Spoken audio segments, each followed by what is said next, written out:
What is the saddest thing you've ever seen? Where I used to live, I'd occasionally see a 60-something woman standing outside a pizza shop, dressed as a pizza slice.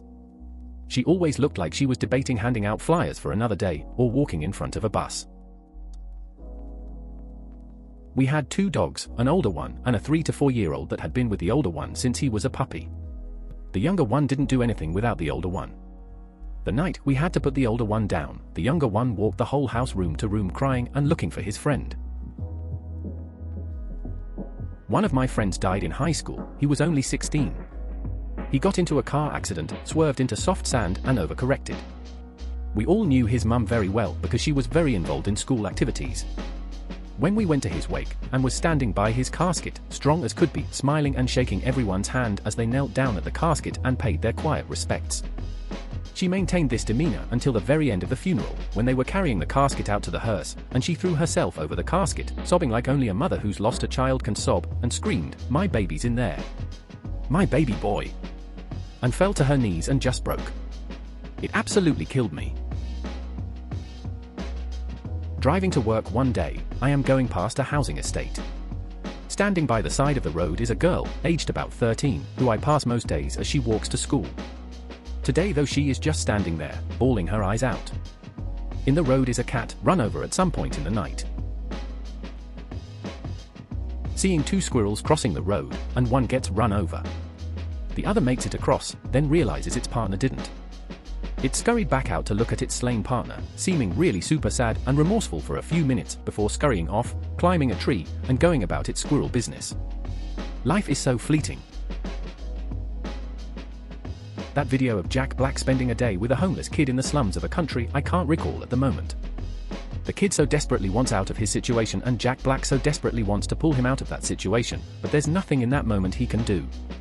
That moment is the saddest thing for me because that moment isn't over. That kid, and millions of kids like him, struggle for basic human necessity every single minute of the day. My mom always keeps my brother's phone plugged in and charging.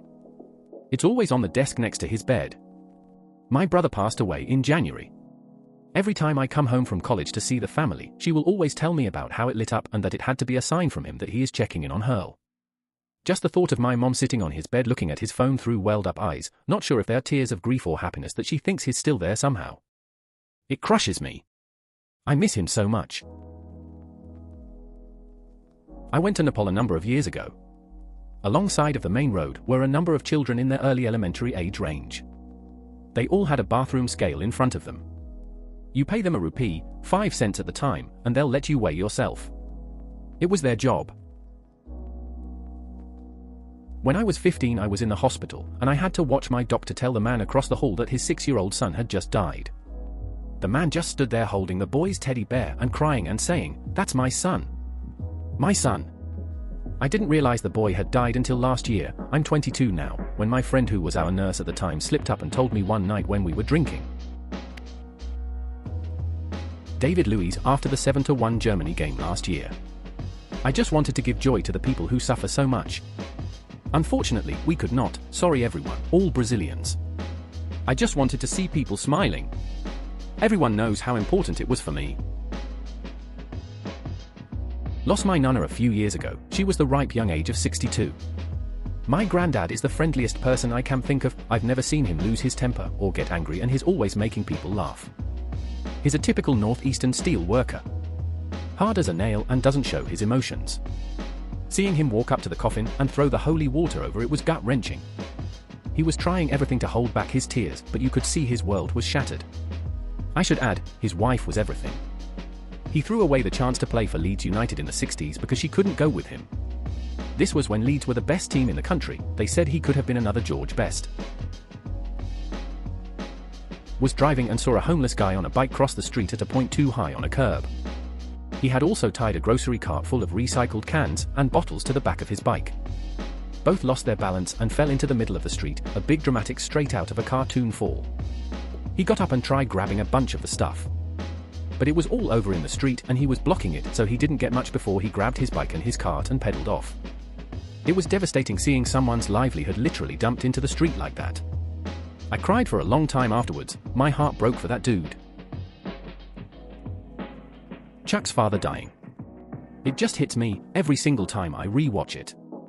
Edit, or that Scrubs episode where 3 patients need vital organs soon and someone dies in a car crash and he's a donor and saves them all, but then it turns out he had rabies. When my friend stood in front of everyone and delivered her eulogy for her father, she was fighting back the tears and telling happy times and jokes about her and her father. She went last after all her immediate family members, but it was only at her eulogy that me and our mutual friends cried. The reason I quit a job was an RTM for a rent-to-own type company, went out on a scheduled repo voluntary pickup because my CRM was off that day. 4-year-old kid, and the pickup was for bunk beds and a Wii. Imagine that kid crying and asking his mommy why the people were taking his Christmas present away. Now go home and try to look at yourself in the mirror. I took my 5 weeks of unused vacation and found a new job. I will never forget that little guy.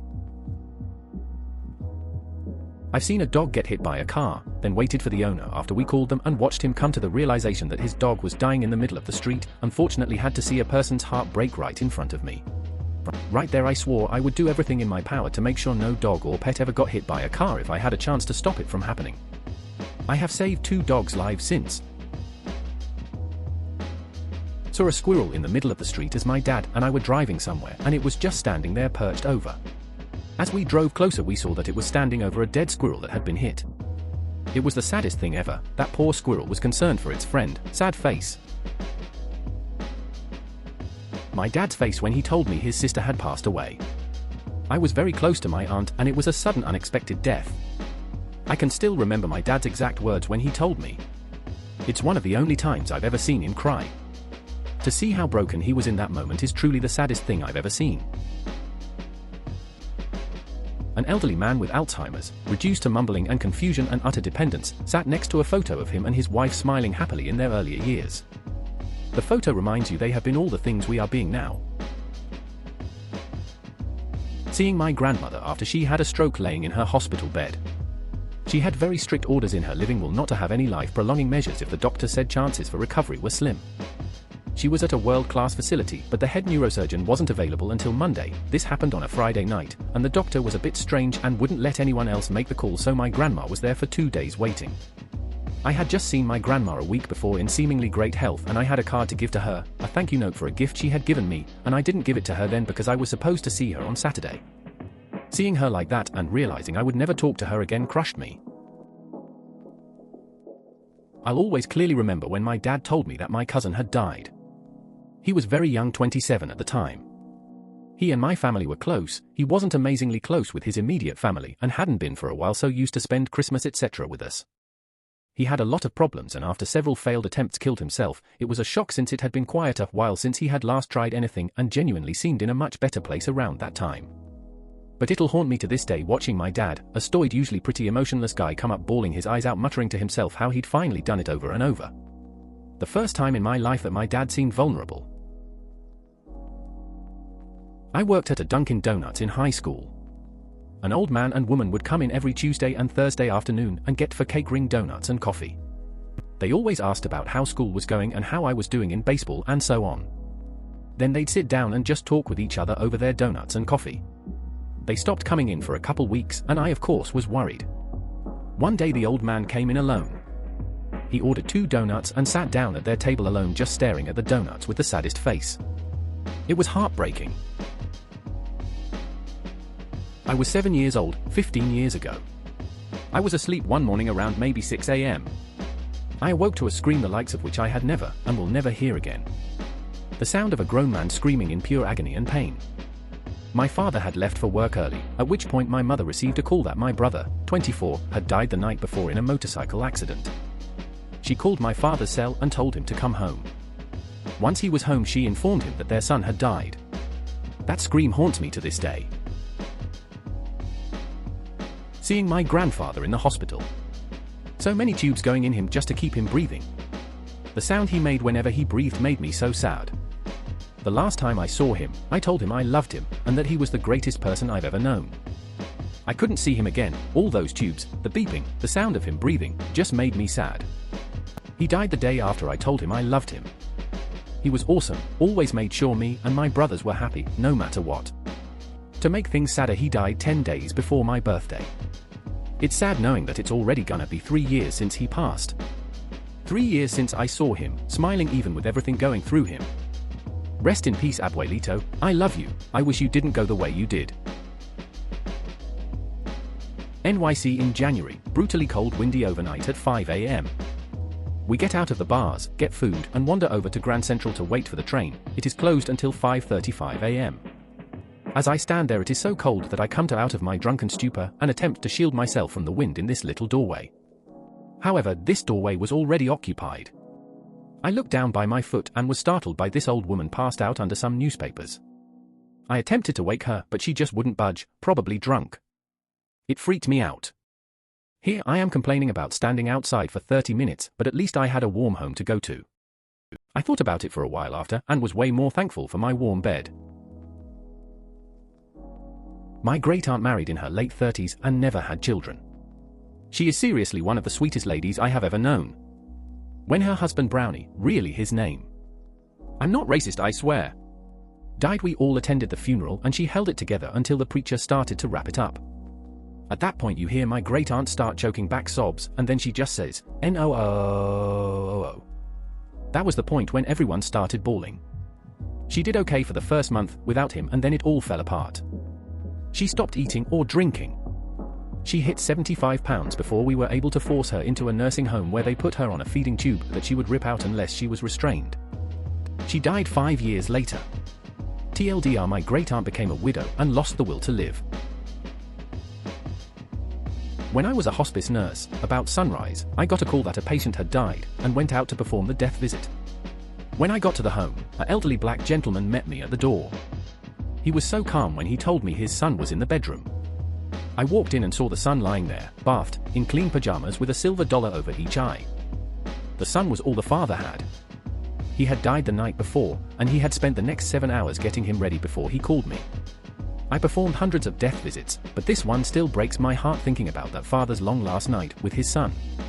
I can still see those silver dollars. My best friend after her brain injury. One man's bad decision to drink and drive ended up taking everything away from her. She was so vibrant and full of potential before the wreck. Afterwards, she had forgotten everything. We had to teach her how to eat, walk, talk, and potty train her again. It's been almost 9 years since her accident and things just aren't the same. She's like a ghost of her former self. She only has the mentality of a 12-year-old. Every time I see her it rips out my heart. I miss her tremendously. My mom's aunt died a few weeks ago, who we'll call Kay. I never knew Kay too well because she was very old and didn't speak English well. Also, she lived 8,000 miles away from my home. Kay died while we were on vacation and we went to the funeral. There were people there that I didn't know. At the cremation center, everyone was in the viewing room while we watched as the casket headed toward the incinerator.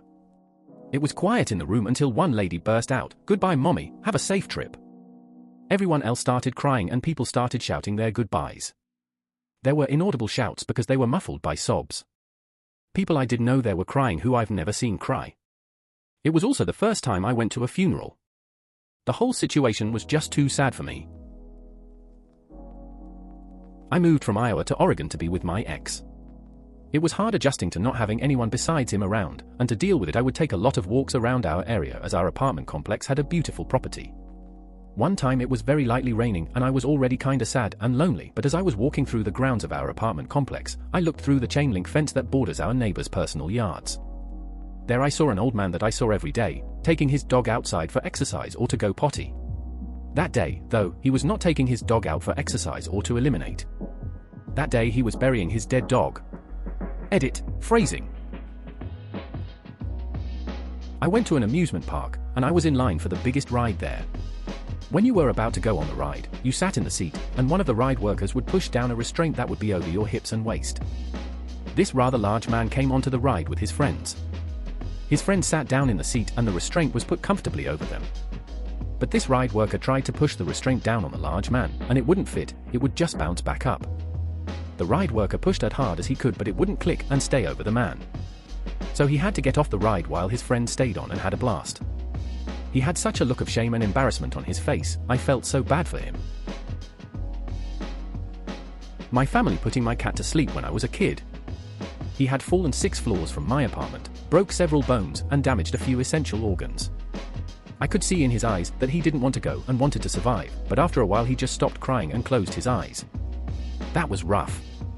Basically, the vet told us that it'll be the best for all of us as his injuries were quite severe. 11 years later, I'm still not sure if we did the right thing. Little girl crying over her dog who was hit by a car in the middle of the road. What made it worse was a line of traffic just driving by her. I was a 16-year-old who just got his license and stopped to help her. I lost faith in humanity that day. There was a little boy who got separated from his mom in our store. We paged her for half an hour and there was no answer. The kid, who is about maybe 10, said to us in the saddest little kid voice possible, "She's probably with her kids." We finally found her dicking around on her phone in an aisle. We decided to go around asking every single lady we could find. She comes up to the front where the boy was, and he's relieved, so he runs to her for a hug. She just straight up denied him and continued texting and shopping. Maybe it isn't the saddest thing, but I still wonder about that kid sometimes. I was passing through a town when I saw something flailing around in the road. When I got closer, I realized to my horror that it was a kitten, which could only be about a month or 2 old. Its legs had been crushed by a car and was stuck in the middle of the road.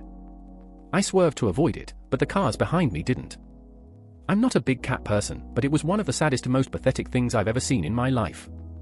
It was just helplessly flailing its front paws, trying in vain to move. So this one time I was driving on the highway and saw a family of ducks, mama and ducklings, on the left-hand shoulder walking in a line. Meaning they somehow made it across the highway at least once in order to get there. I was in a hurry, so I just kind of noticed them in passing and wondered how they got there. After finishing my errands, I headed back home. I was driving back home on the opposite side of the highway when I looked over about a quarter mile from where I had first seen them, and all I noticed was a stain on the road and feathers everywhere. I like to think that maybe one of the little guys made it out, but I doubt it. Uneasy face. I'm a family lawyer who does a lot of child welfare work. Nothing really prepares you for seeing a mother just find out that her kids will be taken into permanent care. Even when it was deserved, it's still hard to watch. In high school, I took a class to be a CNA. For our training, we would work part of the day at a nearby hospital. The floor we worked on had a lot of older, dying people. One woman in particular had suffered a stroke, and her children decided not to give her a feeding tube and let her die. I don't know how much she knew about what was going on, but she would lie in her bed, alone, moaning. Once, I went in to do something for her, I don't remember what, and she grabbed my arm, pulled me in to look her in her face, and moaned like she was trying to say something to me. Maybe her family would come later in the day, I don't know. But I've never gotten over it. Not the saddest thing, but last day, I saw a very old lady slowly walking her little dog, barely holding herself on a walker and hopelessly crying out loud. To this day, I don't know what she cried about, but it really affected me. Running into the lady who used to own a toy shop near my house. She was the sweetest woman, and she would talk and joke with you as you went to find the perfect toy. She knew everyone's name since it was a small town. She had 2 sons and a husband, and overall was a wonderful woman and mother. I saw her again when I was back from school. She was in the rough part of town, wandering around. She came up to me and asked me what street she was on, even though the sign was directly next to her. She had become addicted to crack and had abandoned her family. It just stuck with me, because she would always remember me and asked me about my family, but her eyes didn't recognize me at all. I can only imagine how it is for her family. My granddad died when he was 79, and my grandma didn't cry in front of us throughout the whole ordeal, even though he had a long and pretty vicious skin cancer that really incapacitated him towards the end. At his funeral, we were all waiting in the cemetery for it to begin, and I saw her nearly crying looking the hearse with his coffin inside by herself, and it was heartbreaking. They got married when they both were 18 and never spent a day away from each other. I can't imagine what it must feel like being with someone that long and then losing them. Please consider subscribing if you enjoyed. Love.